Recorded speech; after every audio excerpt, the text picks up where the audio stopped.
Beyond the Pillion is recorded on the traditional lands of the Kaurna people, and we would like to pay our respects to elders, past and present.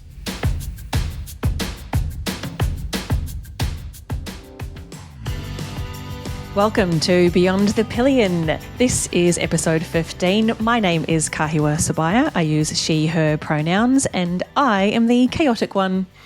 And my name is Mark Drechsler, he, him pronouns, and our goal is to make the hottest thing on two wheels this summer, you. That's right. That's something? Sure. Let's go with that. We'll go with that. Today we are talking about summer, riding in the summer, riding in the heat, because that is the season that we are coming to down here in the Southern Hemisphere. Mm-hmm. And we have also recently had the announcement of El Nino, which means we are going to have a high likelihood of some really hot temperatures coming up in the Southern Hemisphere, particularly in the southern parts of Australia. It is going to be very, very hot in all likelihood. So it seemed like the right time to talk about coping with riding in the heat. Kahiwa, Yes. tell us, hottest conditions you've ridden in, and what did it feel like? Well, I think as we have probably established in previous episodes, I'm a bit of a fair weather rider. But I think the hottest ride was probably back when I was commuting into the city. So when I worked in the city quite regularly. And I think it was probably, I want to say 37-ish degrees Celsius coming home at about 4:30 in the afternoon. So kind of really the heat of the day is just set into the asphalt and you're behind cars and exhausts and like you've had a whole day in an office, air conditioning, and now you are out, slam into it. So that was not great, particularly sitting in the traffic behind other cars for a good portion of that time. Yep. But thankfully had some good gear and had kind of prepped pretty well, which we will talk a little bit more about today. But what about you, Mark? What was the hottest ride you've ever ridden in?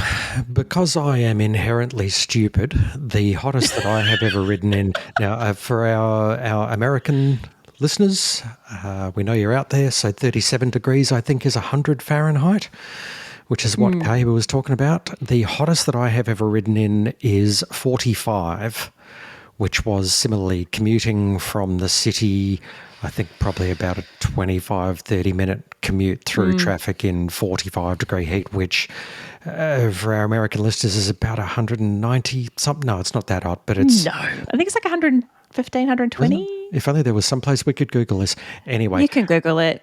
Really stinkingly hot, dry, hot wind day.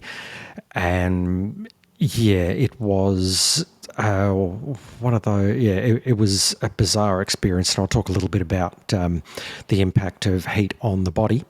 And that is probably one of my really good lessons about what we can do, what we need to do to manage the heat, and also managing the temptations that come with heat.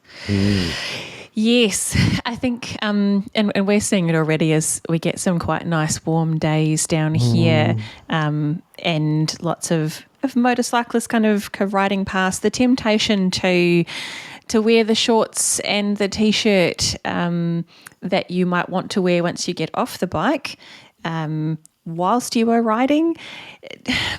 The important thing I think to remember is that the risks of hurting yourself and injuring yourself and losing skin if you were to come off your motorbike don't magically change just because the weather is a little bit warmer.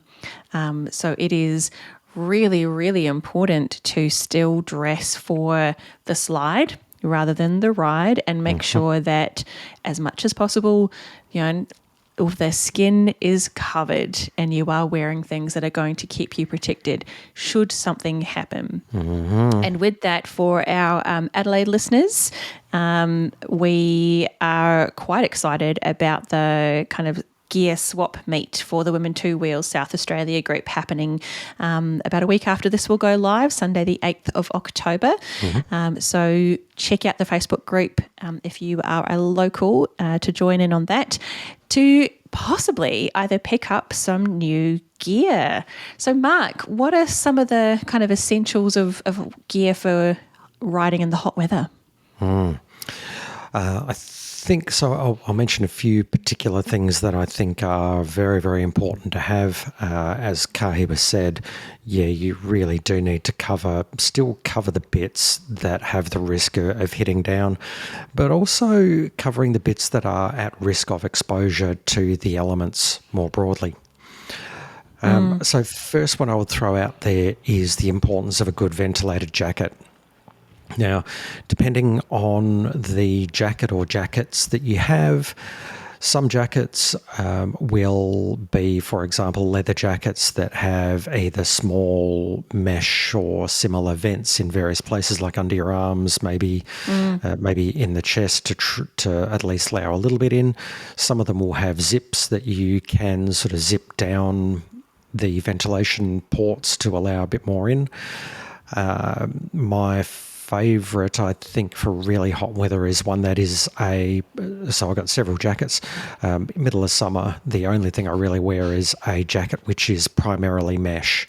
So still covers everything, still resistant to hitting the ground. It's still got, I think, back protector, elbow protectors, padding on the shoulders, all of the other, like strong zips, all the other things, but the bulk of it around particularly my chest, where you are getting the most airflow, is just purely mesh. And this is probably a good place to talk a little bit about the best beginner jackets. Kahiwa, when you were out looking for yours, what did you go for?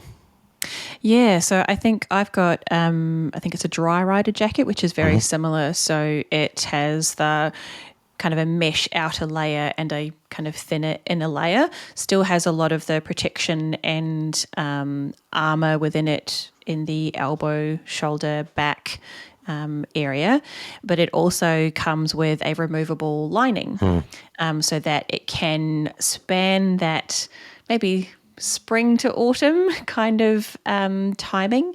And so that works really nicely as the counter to my other dry rider jacket, which is more waterproof, has a much heavier outer layer and a thicker, warmer inner layer that can be removed. Yep. And so between those two, pretty much covered to be able to ride the whole year round.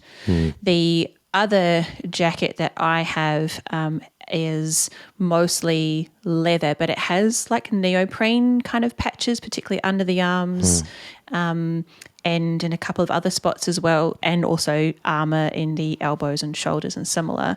But that is really, really nice for a little bit more airflow when it's warm but not too hot. It's quite a nice in-between jacket. And I quite like that one as well. But if you were going to get just one for the warmer period, looking for one that has that mesh outer, so very breathable, but ideally also has like an inner layer that's removable so that you can span a slightly broader range of temperatures for riding.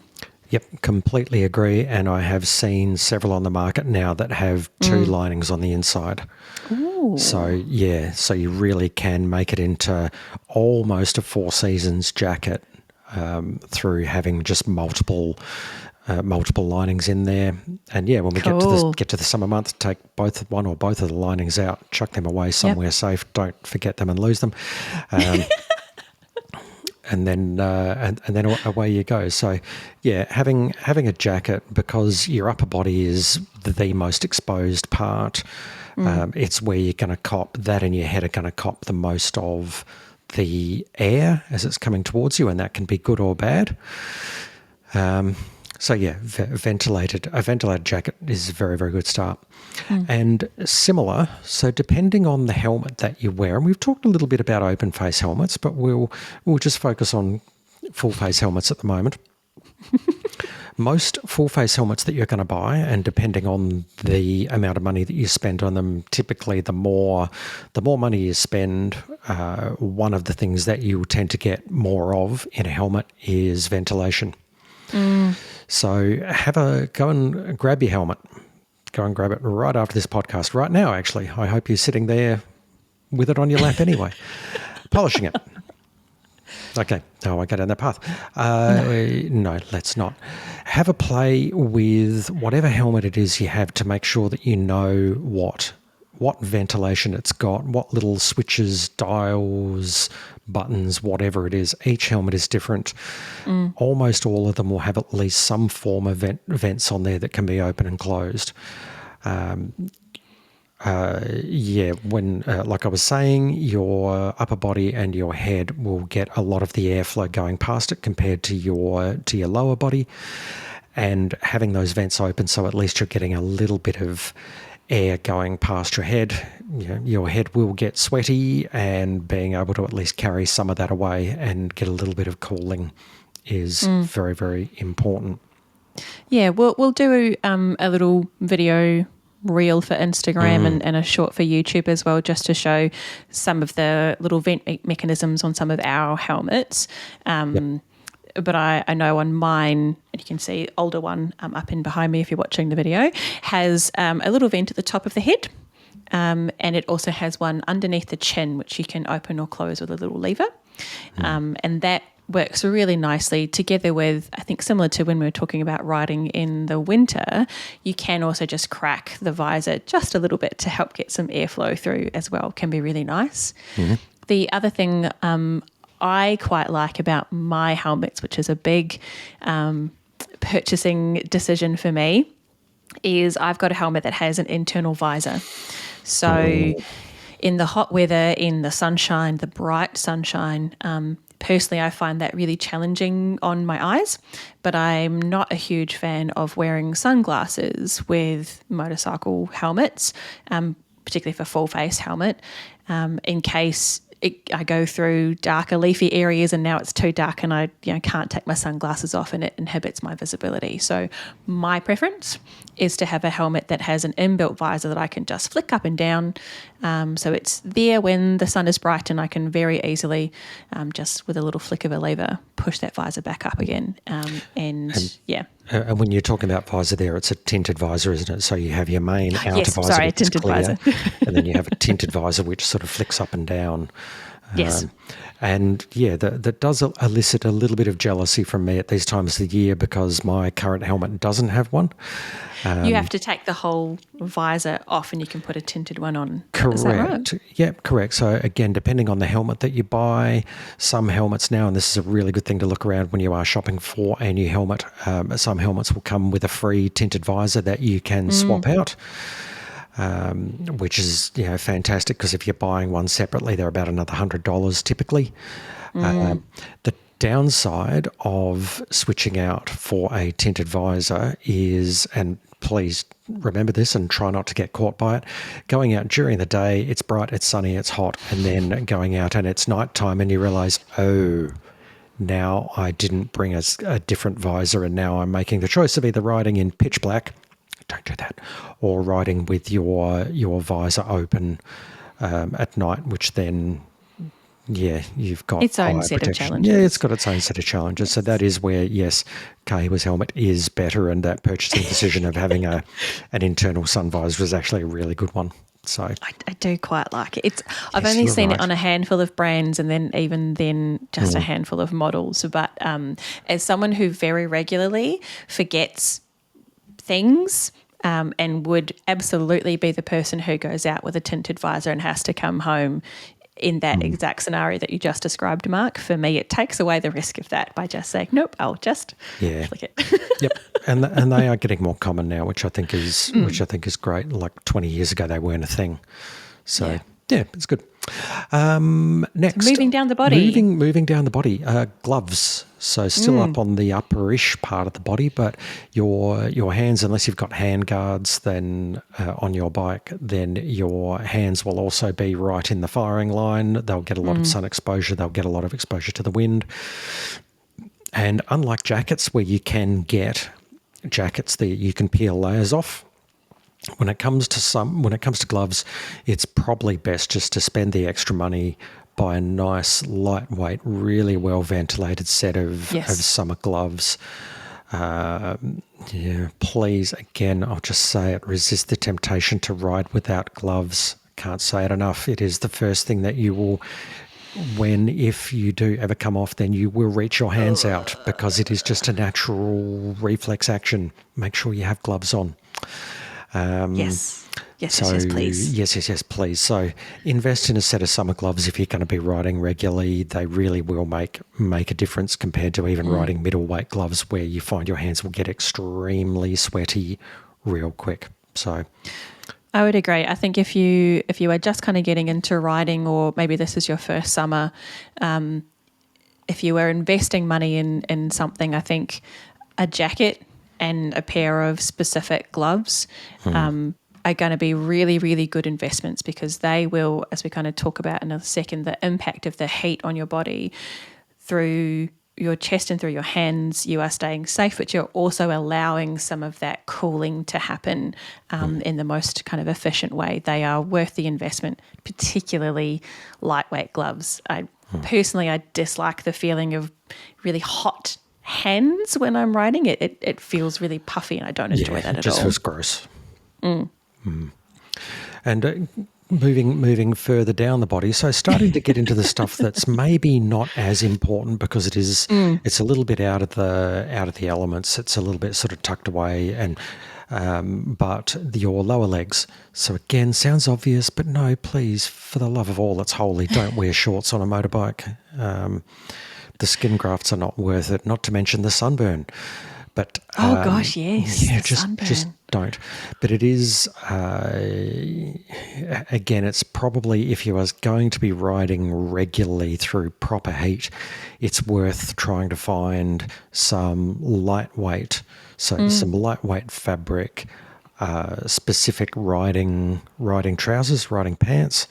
There's a range out there that you can find. Kahiwa, what's your favourite brand that you've bought a couple from, I think, haven't you?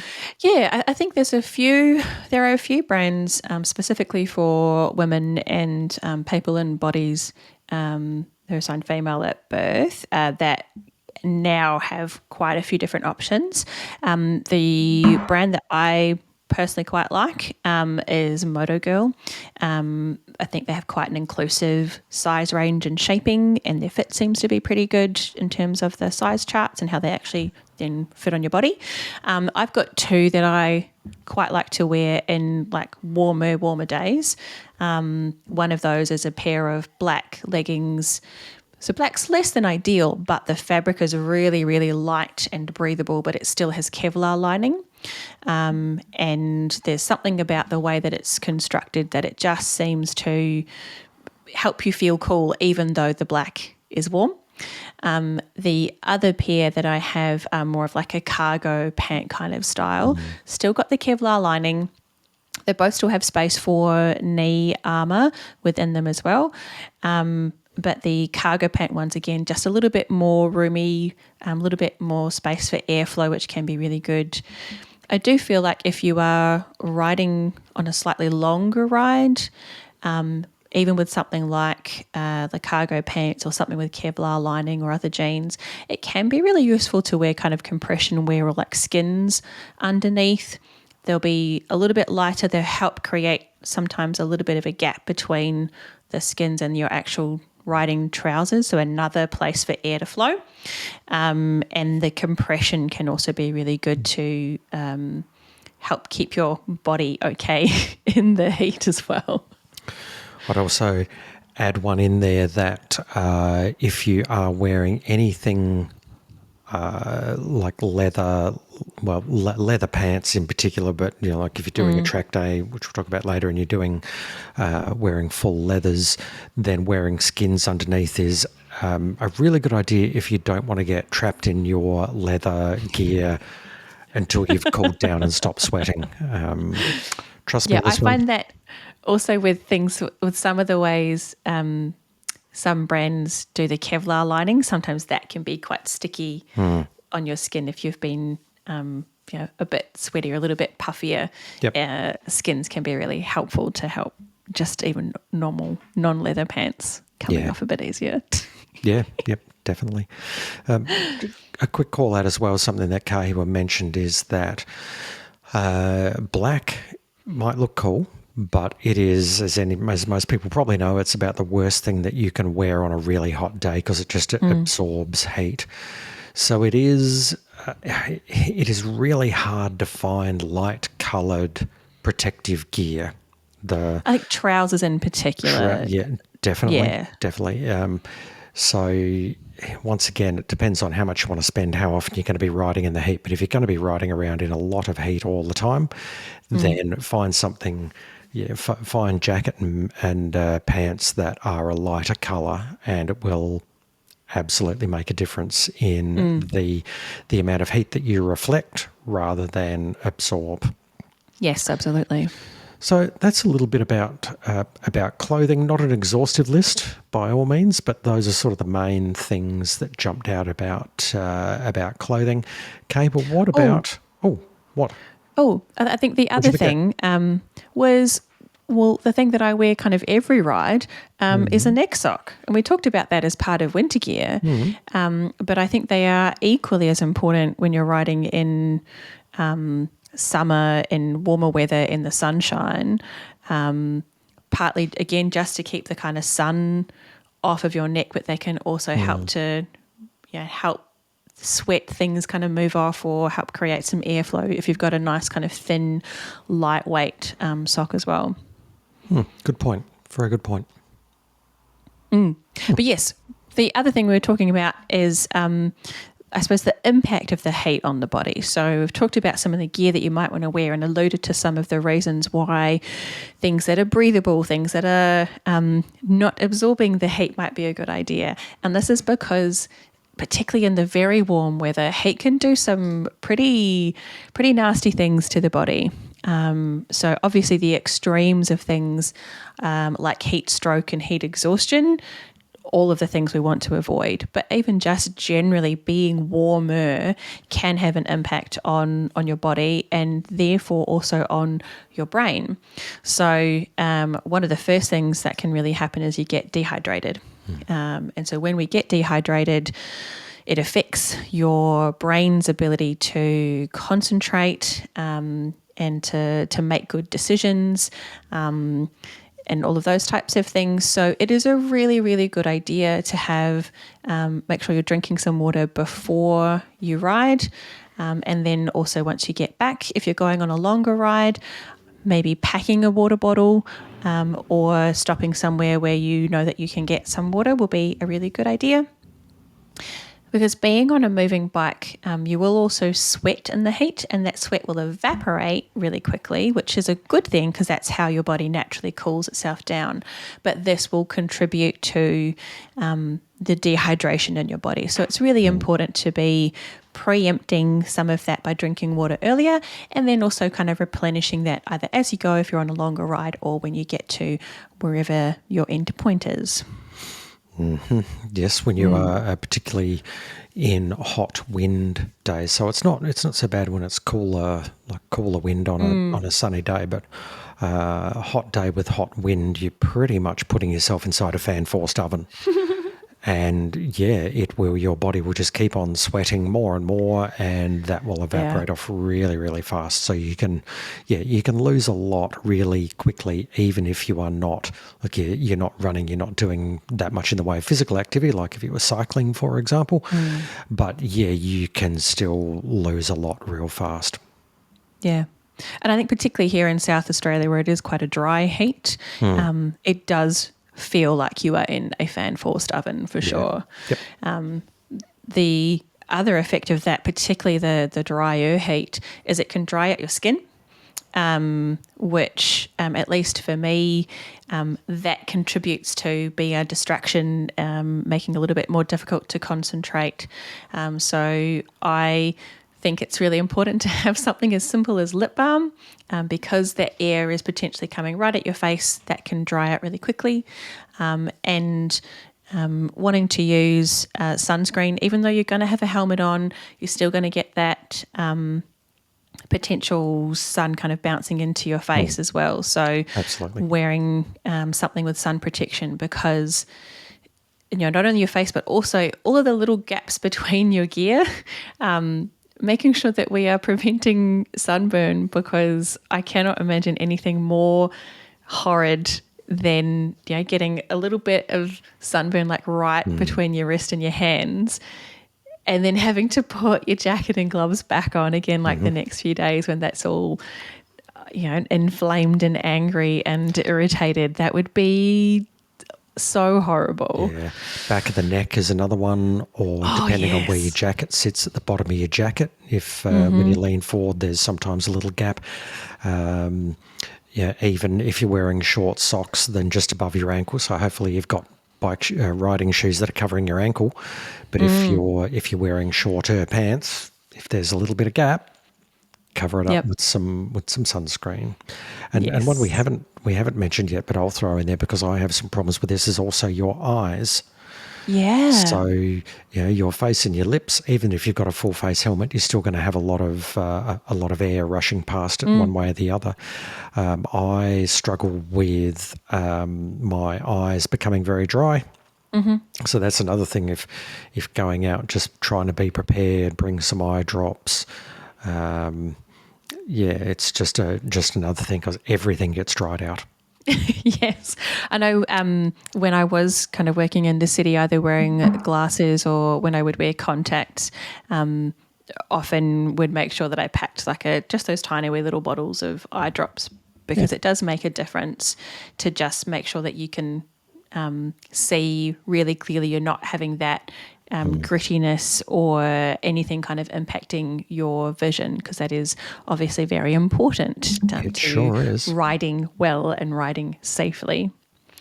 I think for me, probably the biggest theme that's really coming through in terms of the impact of the heat is really just the concentration. So we know that our bodies and our brains are made up of predominantly water. We know the impact on your brain's cognitive function when you are dehydrated and when you are too hot.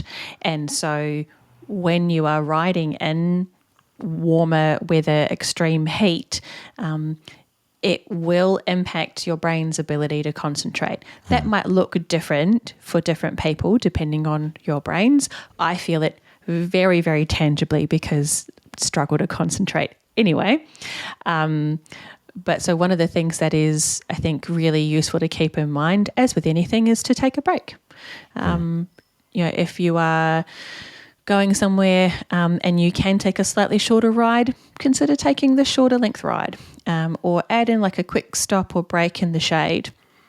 If you feel like your brain or your body are starting to kind of wander, or particularly anything that might look like the signs of heat stroke or heat exhaustion, then take a break, find somewhere we can have some water, take the jacket off and just get some cool air kind of into you before you keep going, because riding requires a significantly more level of concentration than driving in a car, as we've alluded to in I think a few other episodes. So do what you need to do to make sure that you can ride well and you can ride safely. And another thing there that can be a telltale sign is even either little mistakes in judgment or little mistakes in physical skill.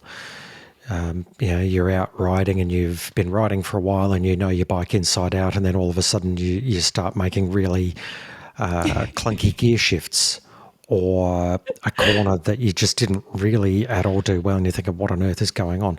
Those can be the telltale signs that your brain is starting to demonstrate the stress of the heat, and that is a really good time to, as Kahiwa said, just have a bit of a break and get back into it. Have a cold drink, stand in the shade, and just let your brain reset for a little bit. So those are definitely the signs I know, either particularly if I'm hungry, because hunger impacts my brain and ability to concentrate quite significantly. And it'll, look like all of a sudden forgetting, do I move my foot up or down to change into this next gear? Or, pulling out an intersection and on reflection afterwards going, that gap actually wasn't as good a gap as I probably would normally take, or those types of things. And so I know to look out for that when I'm riding, in terms of, no, we need to have a break and have some food. Or particularly in the warmer weather, it's now getting a bit too hot. Let's have a break, find some shade, hopefully have a drink, and kind of get back to it. I am very aware of the limitations of my brain's ability to function and concentrate. Well, once again, we've said this plenty of times already in the previous 14 episodes that a lot of what you're doing on a motorbike is mental. A lot of it is mental, and even if it's not that different in terms of the context of the risk compared to being in a car, it's the impact. If you make a mistake, that is far higher. So this is just another example of where when you see those risk signs, do something about it. Don't push through. Not worth the potential impact. So. Now, a final thing to talk about is a little bit about the impact of heat on your bike. Oh, yes. So it varies from bike to bike, and only you will get to know how your bike handles itself in the hot weather. First one, really obvious one, but I'll say it anyway. When it's hot, your bike surfaces on your bike also get really hot. So I know that sounds obvious, but even though your exhausts and your engine in the middle of winter are going to get hot, they're going to cool down a lot quicker. They're not going to be as hot. Just be really, really cognizant of it, because if you put absent-mindedly put a hand on a hot engine or a hot exhaust pipe, or heaven forbid a hot exhaust header, which is the bit where the exhaust comes out of the motor, that can take a lot of skin off really, really quickly.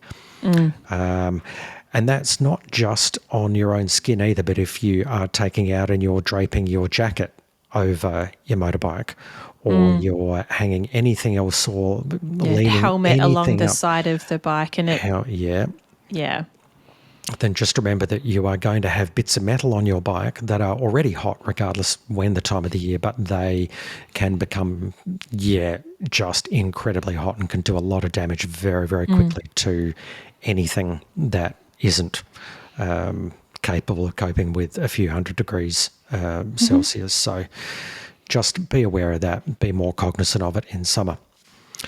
Second thing is to know your cooling system. Now, this is going to really vary from bike to bike. Some bikes are air-cooled or air and oil-cooled. Most bikes you're going to buy these days are liquid-cooled, so they'll have coolant in them, similar to what cars do. Some of them will have a temperature gauge. Others will just have a temperature warning light that'll come on. If your bike does have a temperature gauge, then just get to know where a normal spot is for your bike when you're riding around. Anybody that's got a bike with a temperature gauge, you'll know. You can expect in traffic for your engine to get hotter, particularly if you're doing lots of slow stop-start riding. That can put a lot of stress onto the motor.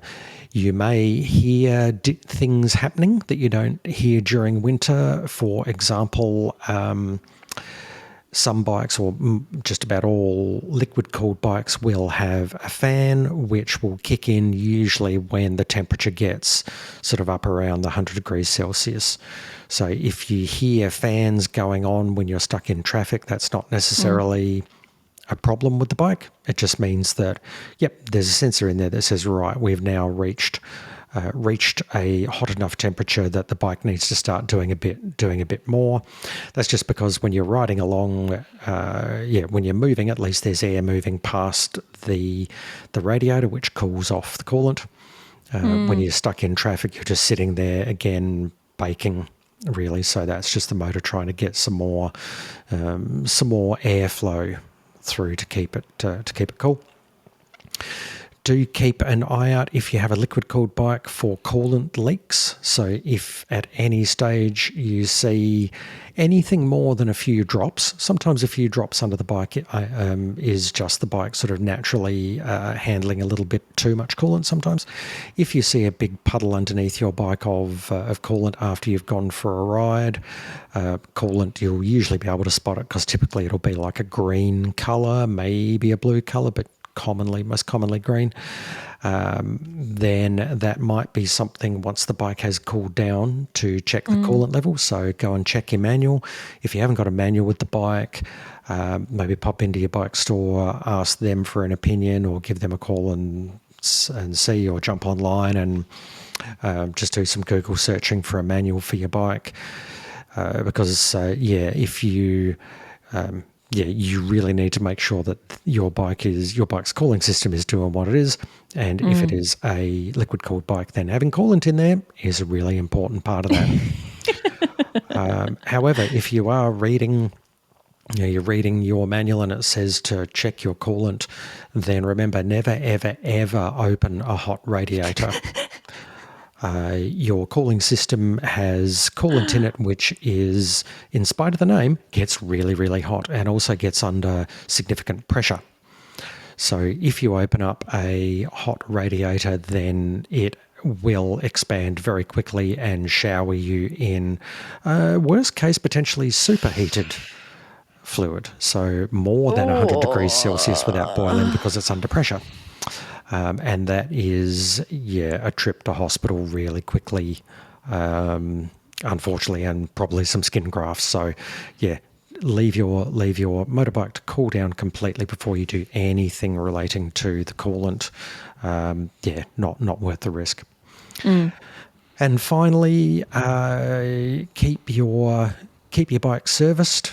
So hot weather does put more stress on particularly the engine of your bike, the cooling system of your bike.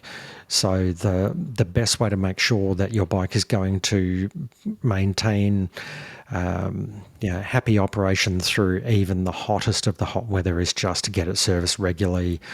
A qualified workshop will know what to look for in terms of making sure that everything is as it should be. They will run tests on the bike to make sure that it's doing what it's meant to do.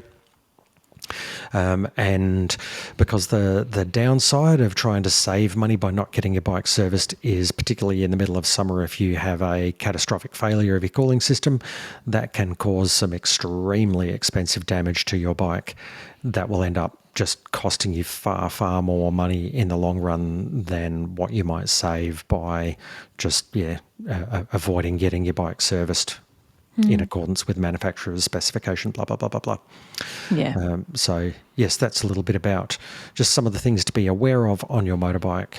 Again, not an exhaustive list, but those are the ones that are probably the major ones.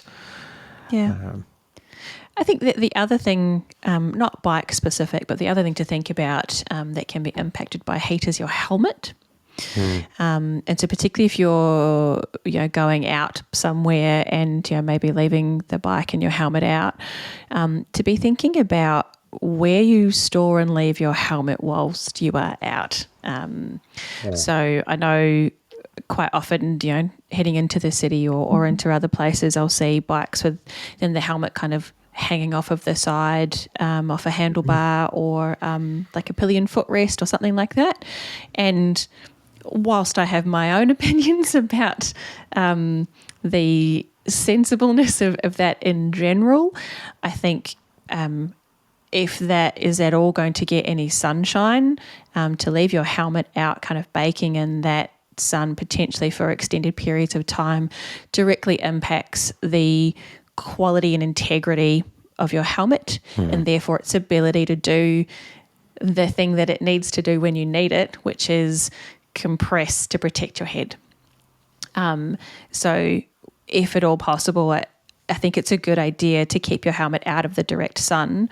I also tend not to leave my helmet in the top box that I might usually take if I know that that's also going to be out in the sunshine, because inside that top box then becomes just like an oven because it's all hot, it's hot air, and that's also potentially going to impact the quality of the helmet. That's a personal choice. I think I'm not sure that there's anything specifically recommended in terms of kind of helmet quality and similar, but for me it's a bit of a high impact, low cost type of way of trying to keep my helmet and the thing that is going to protect my head if something bad were to happen in as good a quality as possible, so that's ready to do that when I need it to.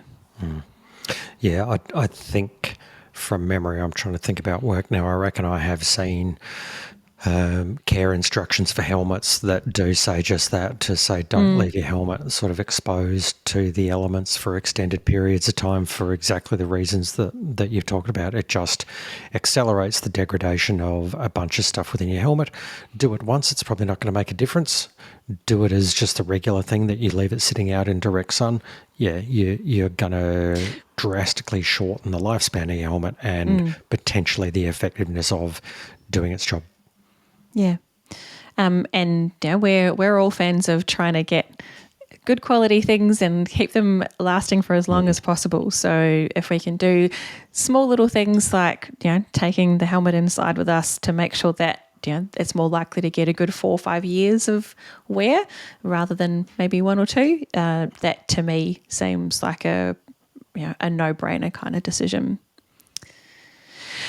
So I think we talked about the impact of heat on the body, on the bike, and some recommendations for different things about gear that you might wear. And again, if you are woman or kind of AFAB non-binary listener based here in Adelaide or South Australia, come on down to the swap meet for the Women Two Wheels South Australia Facebook group.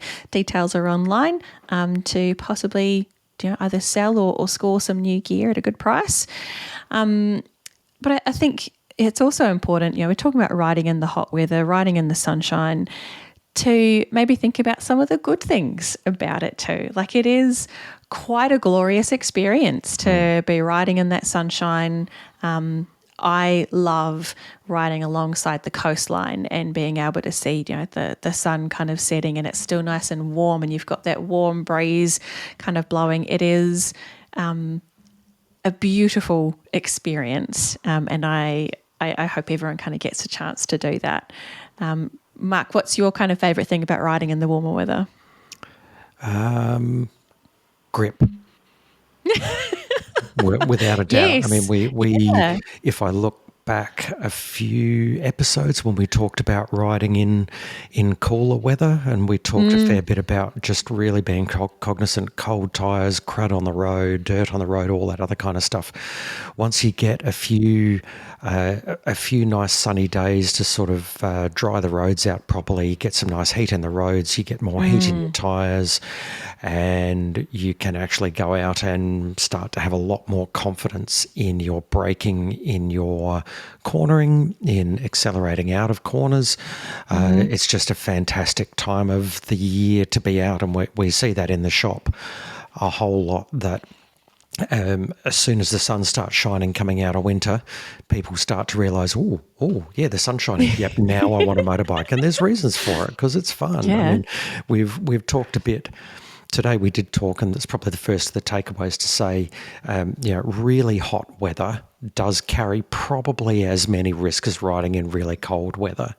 But I don't know, if it was me, I would probably take really hot weather over really cold weather any day, because at least the conditions of the road are generally better and you can do more of the fun stuff on a road bike that you buy a road bike to be able to do, which is leaning over, going around corners, and enjoying that fantastic feeling, knowing that underneath the ground underneath you is going to be a lot grippier. There's somebody there exercising their grip just outside the house. Apologies for that. Yes. Yeah, so I think takeaway number one for me in all this is, be aware that really hot weather does carry as many risks probably as cold weather. They're just different risks that we've tried to cover off on today. Kahiwa, takeaway from you? Yeah, I think probably the biggest thing is really just about preparing yourself. So investing in the right gear so that you are protected, but also trying to keep cool. So things that are breathable, that are lightweight, but still have that level of protection. making sure that we're thinking about hydrating the body and resting where you might need, finding some shade just to grab a little bit of cool air and a bit of a break. That's really important to therefore being able to enjoy that extra grip and all of the other good things that come from being able to ride in the nicer weather. Yep, spot on. And the final takeaway, I think, just to remember that the more you feel the stress of riding in particularly very hot weather, the more your bike is also going through that stress with you. So you both need more care when you are riding in very hot conditions. So just be aware of that. Yeah. So in our next episode, shout out to a friend in the Women Two Wheel South Australia group for this suggestion. We're going to be talking a little bit about building your confidence riding in the city and in areas with built up traffic, which for me was the first place. As soon as I got my license, me and my little L plate beep beep bike heading into the city and navigating all of that, which was a lot of fun, obviously, because we are still here and we are still riding. So keep an ear out for that, and hopefully we might see some of you in the flesh in the swap meet for Women Two Wheels in a week or so. But until then, please ride safe and have fun. Beyond the Pillion is brought to you by Kahiwa Sebire and Mark Drechsler, and Women Moto, the online magazine for women motorcyclists. Go to womenmoto.com. Follow us on Instagram and YouTube at Beyond the Pillion. Drop a comment or send us a DM to let us know what you want to hear more about. And if you like this episode, please leave a review or tell a friend.